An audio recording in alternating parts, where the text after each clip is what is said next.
Hey there, I'm Chris Battis. I'm with Agent.ai, and today I wanted to show you my end-to-end process on how I build agents using Cursor. And what I'd like you to learn here is how you can build agents quickly and effectively. And when we're done with this, I'll be able to give you this folder structure, and you could use this project on your own and build your own agents. So let's jump in.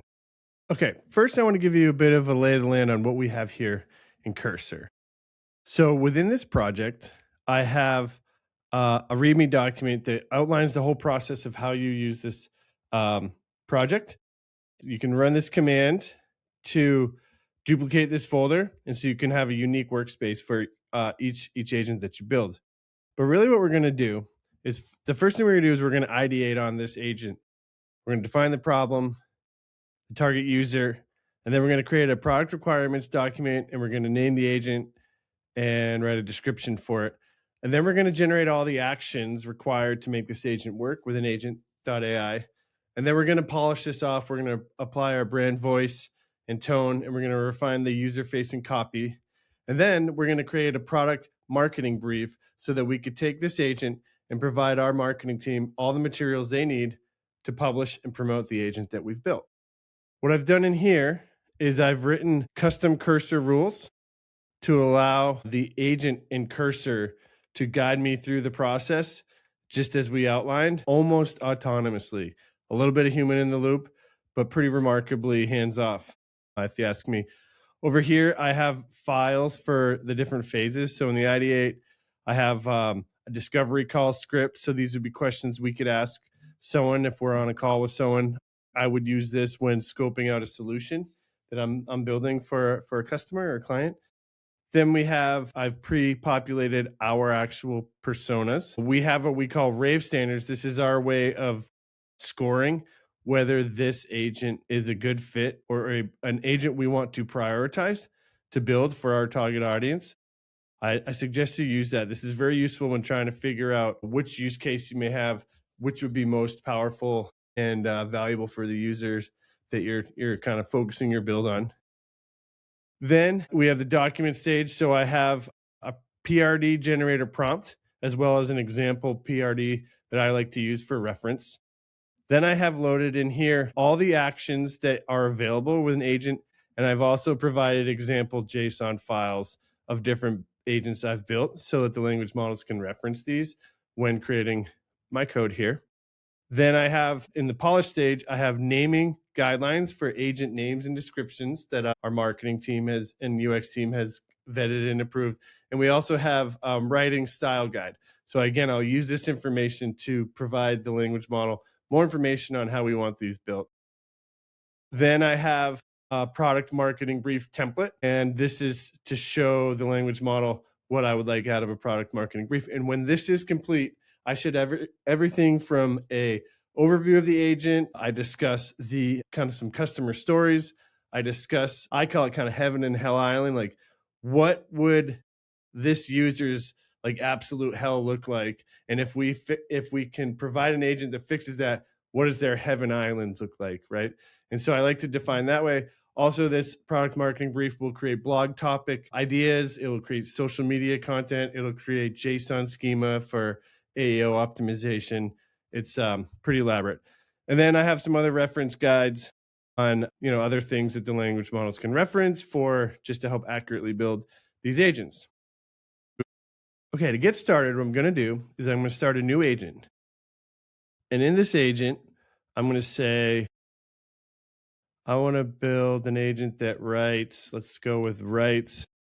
product descriptions for an Etsy store. Okay, now the agent's going to ask some clarifying questions to ensure that it's building, as per spec. I'm going to say, use your judgment, just for the sake of the video. So now what it's doing, this agent is running through all the instruction we've provided. It's looking at the documents that I shared in the left-hand bar, and it's going to start creating a product requirements doc soon here based on what it proposes we should build. Okay, so now it's defined a plan. Okay, and now it's writing the product requirements doc. I haven't done anything yet. It's just going. Okay, so far it's created the product requirements document here.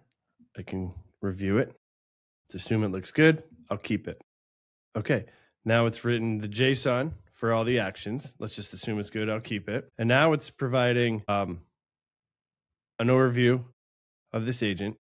And while that's creating the product marketing brief, I'll show you how we put this into Agent AI. So what we do now is I go over, I'm going to create a new workflow agent.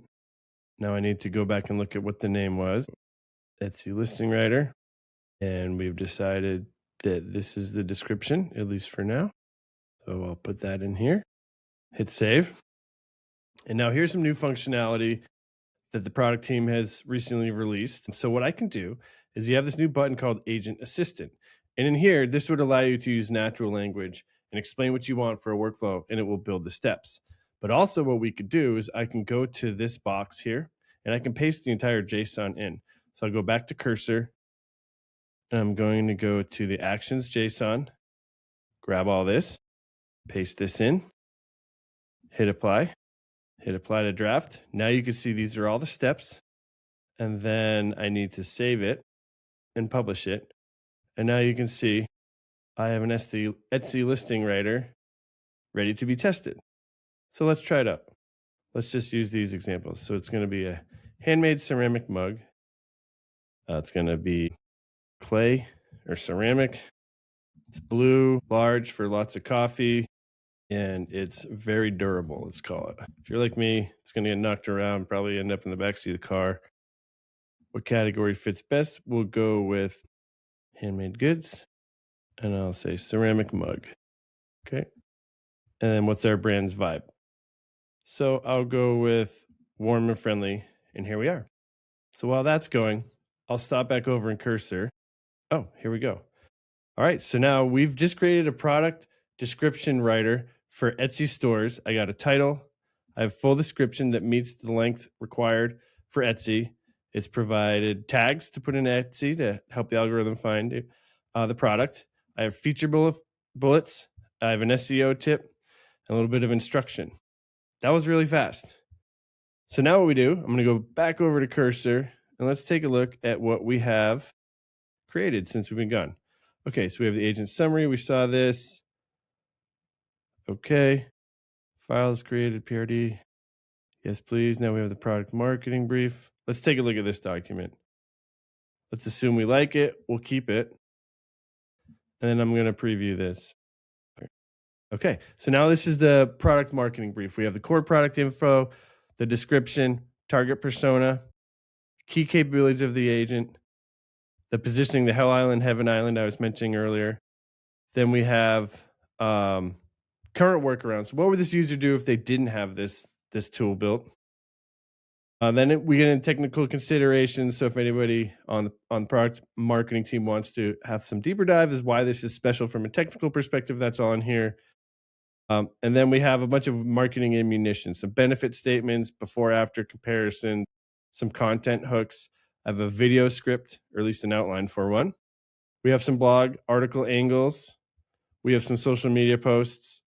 And then they get into some SEO and AEO optimization items. So here could be some FAQ questions, some search intent matching. And then we have a checklist of items to go through to launch this agent.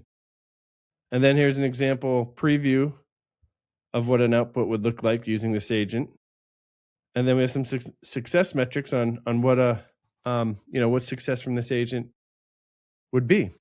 So that was remarkably quick. And this is how I build agents at Agent.ai.